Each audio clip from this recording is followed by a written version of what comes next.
हिमाचल में निजी स्कूलों की मनमानी लूट व भारी फीसों के खिलाफ छात्र अभिभावक मंच ने किया शिक्षा निदेशालय के बाहर प्रदर्शन। निजी स्कूलों की मनमानी के खिलाफ छात्र अभिभावक मंच ने मोर्चा खोल दिया है। मंच ने शिक्षा निदेशालय के बाहर धरना प्रदर्शन किया और निजी स्कूलों द्वारा फीस वृद्धि, किताबों के नाम पर की जा रही लूट को रोकने की मांग की है। साथ ही मंच ने शिक्षा निदेशक को ज्ञापन भी सौंपा है और निजी स्कूलों पर लगाम लगाने और जो अभिभावकों से अतिरिक्त फीस मांगी जा रही है उसे वापस लिए जाने की मांग की है। और अगर यदि ऐसा नहीं होता है तो मंच ने उग्र आंदोलन करने की चेतावनी दे दी है। मंच के राज्य संयोजक विजेंद्र मेहरा ने कहा कि प्रदेश सरकार की नाकामी व उसके निजी स्कूलों से मिली भगत के कारण निजी स्कूल दोबारा से मनमानी पर उतर आए हैं। स्कूलों में फीस बढ़ाई गई है और सरकार शिक्षा विभाग कोई कार्यवाही नहीं कर रहा। परीक्षा के नाम पर निजी स्कूलों में फीस बढ़ाई जा रही है। किताबों के नाम पर भी अभिभावकों को लूटा जा रहा है। जो किताबें सरकार 50 रुपए में सरकारी स्कूलों के लिए खरीदती है वही किताब निजी स्कूलों के लिए 150 रुपए तक मिल रही है। ये सब निजी स्कूलों की मिली भगत से हो रहा है। हिमाचल सरकार से निजी स्कूलों पर लगाम लगाने के लिए अलग से कानून बनाने की मांग की जा रही है। सरकार ने सुझाव भी मांगे थे लेकिन अभी तक उसमें कुछ नहीं हो पाया है।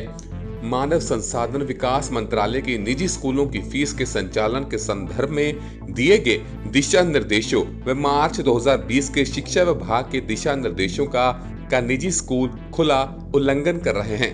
वे इसको तय करने में अभिभावकों की आम सभा की भूमिका को दरकिनार कर रहे हैं।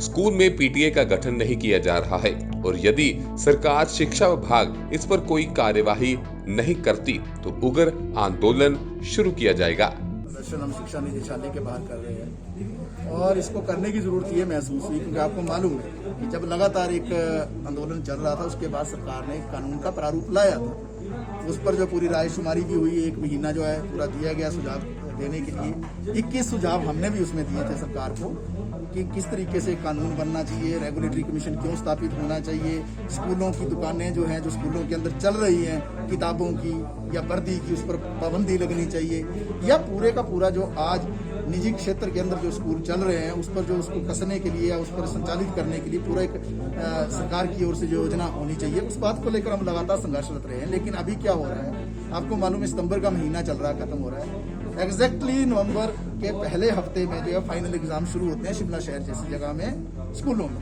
तो अब इस बात का फायदा उठा रहे हैं प्राइवेट स्कूल और जो है पेरेंट्स को धमकाना शुरू कर रहे हैं कि बढ़ी हुई फीस दो। और क्या है कि 2020 में भी इन स्कूलों ने 15 से लेकर 50% फीस बढ़ाई, अभी भी 2021 में इतनी फीस बढ़ाई, जबकि 2019 की जो 5 दिसंबर की अधिसूचना है वो साफ कहती है फीस बढ़ नहीं सकती है बगैर जनरल हाउस के। जनरल हाउस हुआ नहीं, स्कूल चला नहीं।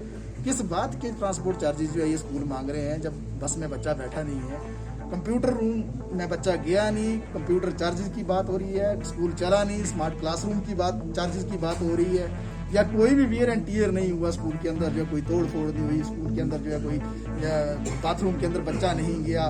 तो किस तरीके की जो ये सारी बातें की जा रही हैं कि ये सारे खर्चे चलाने के लिए, बिजली पानी का खर्चा चलाने के लिए, रेनोवेशन का खर्चा करने के लिए, ये सारी बेबुनियाद बातें हैं। मकसद यही है निजी स्कूलों का कि कैसे जो है लूट करनी है पेरेंट्स की, कैसे ज्यादा से ज्यादा मुनाफाखोरी करनी है।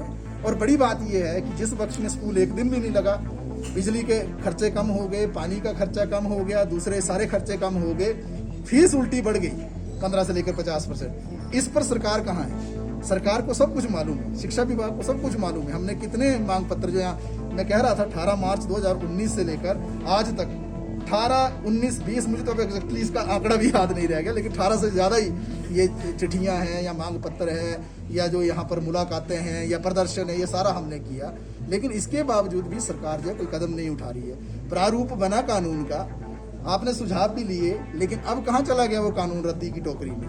अब उस कानून को लागू क्यों नहीं करते हैं? क्योंकि कैबिनेट के अंदर मुख्यमंत्री साहब काफी परेशानी में, खुद भी 4 कैबिनेट मंत्री जो मुख्यमंत्री को घेर देते हैं आपकी कि आप कैसे जो है कानून बनाएंगे। ये मसला जो है बहुत बड़ा मसला। क्या मसला है? मसला ये है कि सरकार के भी कुछ लोग स्कूल चला रहे हैं, खोरी का भी धंधा है और कमीशनखोरी के धंधे के साथ साथ जो दुकानें हैं वो किसकी हैं वो सब जानते हैं। जहाँ पे जो है वर्दियाँ बेची जा रही हैं, जहाँ किताबें बेची जा रही है, ये सब कुछ एक गोलमाल चल रहा है। आपको मालूम है हिमाचल गवर्नमेंट ने भी ये तय किया है कि जितने भी प्राइवेट स्कूल हैं, चाहे सरकारी स्कूल है बोर्ड के, हिमाचल बोर्ड के, वहाँ पर हिमाचल बोर्ड की ही किताबें लगेंगी। लेकिन क्या किसी प्राइवेट स्कूल में वो किताबें पढ़ाई जा रही हैं?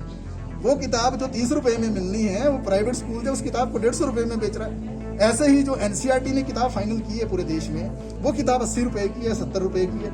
लेकिन प्राइवेट स्कूल जो है 550 रुपए की किताब, उसी किताब को बेच रहा है। क्यों बेच रहा है? एक हार्ड कवर लगाकर, सिर्फ एक कवर को बदल कर जो है पूरी ये कमीशनखोरी कर रही है, मुनाफाखोरी चल रही है। तो ये आज इस बात को लेकर आए कि जो लगातार ये जो अभी एग्जाम का टाइम जैसे जैसे आगे बढ़ रहा है फाइनल एग्जाम का, वैसे वैसे ही सारे पेरेंट्स बच्चों को लेकर चिंतित होते हैं और बच्चों के ऊपर या पेरेंट्स के ऊपर दबाव बनाया जा रहा है कि जो हम फीस मांग रहे हैं वो देनी पड़ेगी। तो अगर बच्चे फीस नहीं भी देंगे तो उनको ऑनलाइन क्लासेस से बात किया जा रहा है। पीछे आपने खुद रिपोर्ट किया था, दयानंद के अंदर जो एग्जाम से ही बाहर कर दिए गए थे बच्चे।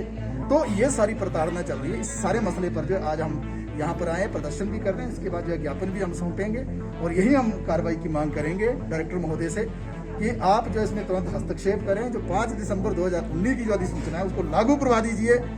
बाकी बातें उसके बाद होती रहेंगी रेगुलेटरी कमीशन और कानून की, क्योंकि वो भी उसका प्रारूप बन चुका है। उसको लागू कराने के लिए लड़ाई आगे चलती रहेगी। फिलहाल जो हम रिलीफ चाहते हैं कि जो भी ये एक्स्ट्रा फीस मांगी जा रही है इस पर प्रतिबंध लगाया जाए और 2019 की जो अधिसूचना उसको लागू कराया जाए।